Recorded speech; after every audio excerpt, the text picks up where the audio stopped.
On 2 consecutive days, Steve drove over the same road in Utah. However, on the second day, he used the same stretch of road but drove over a different bridge due to some Dawn dish soap. Why?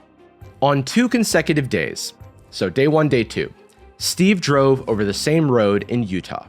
However, on the second day, he used the same stretch of road but drove over a different bridge due to some Dawn name brand dish soap. Why? Okay, I'm glad you said name brand, because briefly I was like, is this just dish soap that happens to work near Sunrise? I did, yes, right. Sorry, I thought we should regionalize it. Yeah, that is in this question, Dawn is a very funny, that's just a word. So imagine it's the Sainsbury's own brand, which doesn't have the little rivets in the corner of it. Oh, but if you wanted to confuse Americans the same way, you'd just say thanks to some fairy liquid. And yeah, there you go. Absolutely, yeah. Is the Dawn dish soap maybe the purpose of his errand? Like he was going to get the soap, and then now that he has it, he was just taking like a separate scenic celebrating. Yep, it's the same road though. Same road. But I guess notably, and this was confusing for me reading the question, the bridge is not road. So should not be considered road. Okay. Is it like at different times a day, this bridge becomes necessary because the water presents itself in this certain crossing? No. To take a step back, what is like something that commonly happens on roads? Like construction? Just traffic? Regular old? I more in the realm of construction, like Elle was saying. He was driving there. He went, "Oh, they're building a bridge. I'm looking forward to that." And then on his next way, he's like, "Yay, the bridge I've heard so much about." I mean, you're not so far off. Oh, they're building a bridge. Okay, what if this is definitely not it, because this would be a very unique situation. But I mean, this is lateral after all. But could it be that he, on his way out, he noticed they were building a bridge, but he had to go to the grocery store, he got some Dawn soap, and on the way back, the Dawn soap like fell out of the bag. So then he reached down because he was distracted and he was trying to pick up the soap, and then he like veered off and went over the newly constructed, or the bridge that they were constructing. So I love how the hijinks described in that. Yeah, it's a very Looney Tunes path. But I think... Did a coyote paint a path through some kind of mountain and confuse him? Oh, and he went straight through, and then obviously the coyote slammed into the painting afterwards. I think we should think about the alternative properties of a liquid soap. So it's slippery. Something is slippery. The soap is, yes. So why is a construction crew using dish soap? That is a great question, Tom.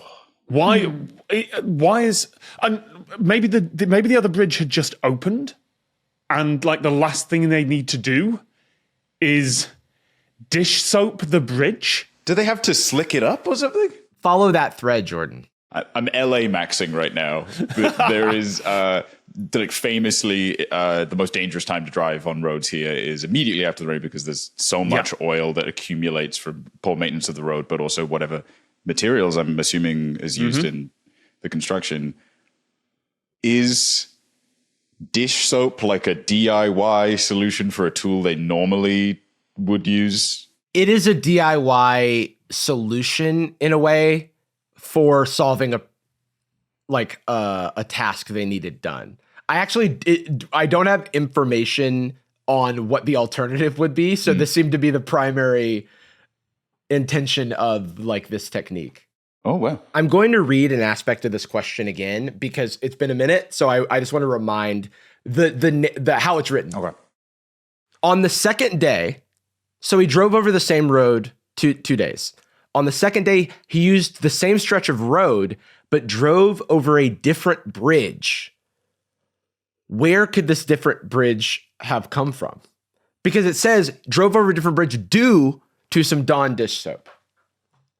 Due is an important word here. Are they cleaning the road sign? Do they have the road sign up with a big thing over it blocking off the route to the new bridge?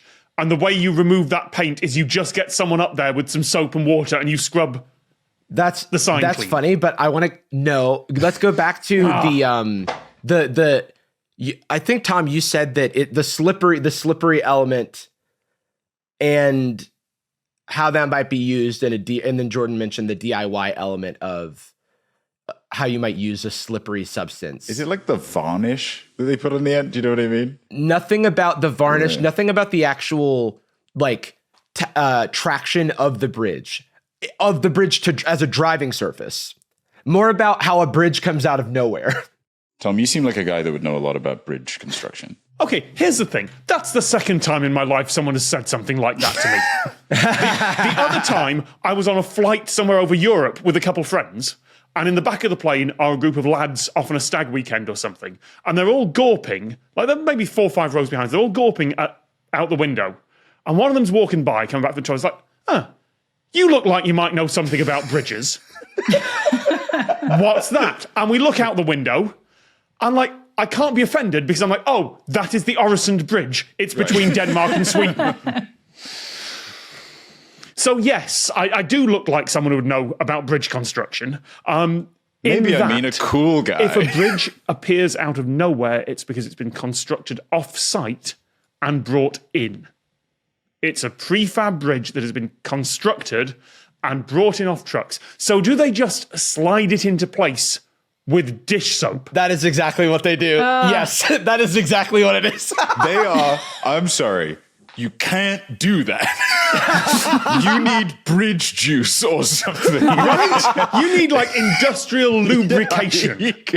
So I should be able to do it. Yeah, welcome to America. In Utah, the Department of Transportation has repeatedly used accelerated bridge construction, in which a new bridge is built next to the old one while traffic continues using the existing route. When the replacement weekend arrives, crews demolish the old bridge and then move the new one sideways into the same position.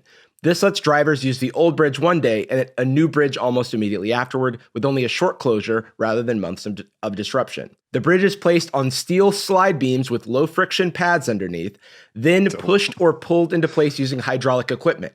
Ordinary dish soap is added to the pads to reduce friction during the move. This plus Teflon-like sliding surfaces make it a cheap and effective way to slide a structure that weighs over 500 tons. I don't want a slippery bridge. I want. They'd better put like some tape over it at the end, or like one nail. I think they remove the moving pads afterwards, so the dish soap is no longer involved once it's in place. Oh, like a dining cloth.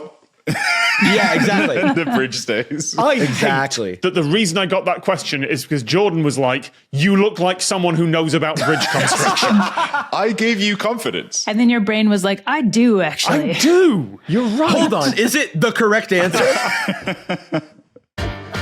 The Lateral Producers Club is at lateralcast.com if you would like more lateral, fewer adverts, and to support the show.